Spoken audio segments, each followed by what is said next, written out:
love. The most beautiful thing in the world that you and I look for is love.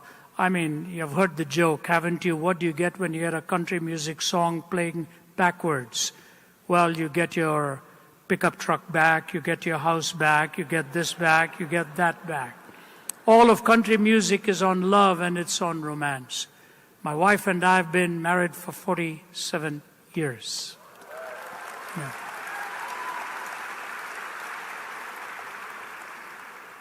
I know I don't look it, I just look 25 or something like that. But you know what? I'll never forget the day I met her. She was 16 and I was 20. I just come from India, she was from Canada. And when I looked at her, I wasn't listening much to the sermon that day. I was looking at her across, and I thought, that's the one I want to meet. And strangely enough, she thought the same thing. And now, after 47 years, in fact, coming up in 2-3 months will be 48, as Margie and I have been wed. I want to tell you two things about love. It's hard work. It's hard work. You see, when you put the ring on that finger, it is a tourniquet to stop your circulation.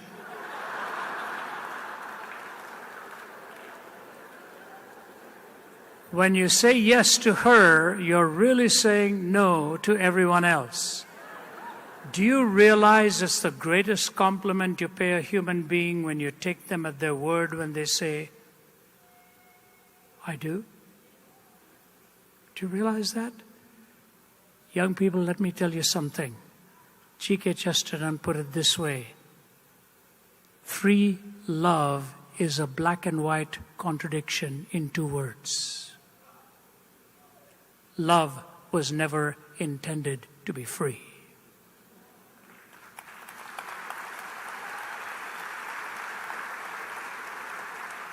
It is the nature of love to bind itself. It is the nature of love to bind itself. And the consummate expression is the most sacred expression of all, physically, which actually represents the spiritual consummation of 2 people saying, I do. C.S. Lewis says there are 4 kinds of love. Agape love, the love of God. Storge love, parental love, which is protection. Phileo, which is brotherly love or friendship love. Eros, which is romantic love. Agape, storge, phileo, eros. And the other 3 have no point of reference without the first. They have no point of reference without the first. You cannot really define love until you understand the one who has created you and me. For God so loved the world that he gave his only begotten Son, that whosoever believes in him should not perish but have eternal life. You cannot love without giving. And God gave to us the most precious gift of all in his Son. Love cannot be defined apart from God.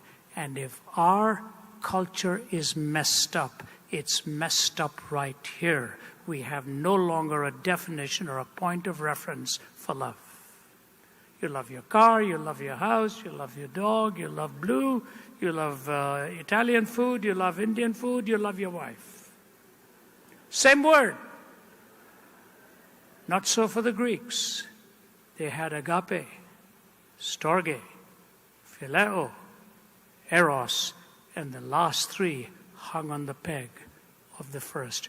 And if you are living with a broken heart today because of a broken love, you probably had that love broken because somebody didn't hang love on the peg of the eternal love of God himself.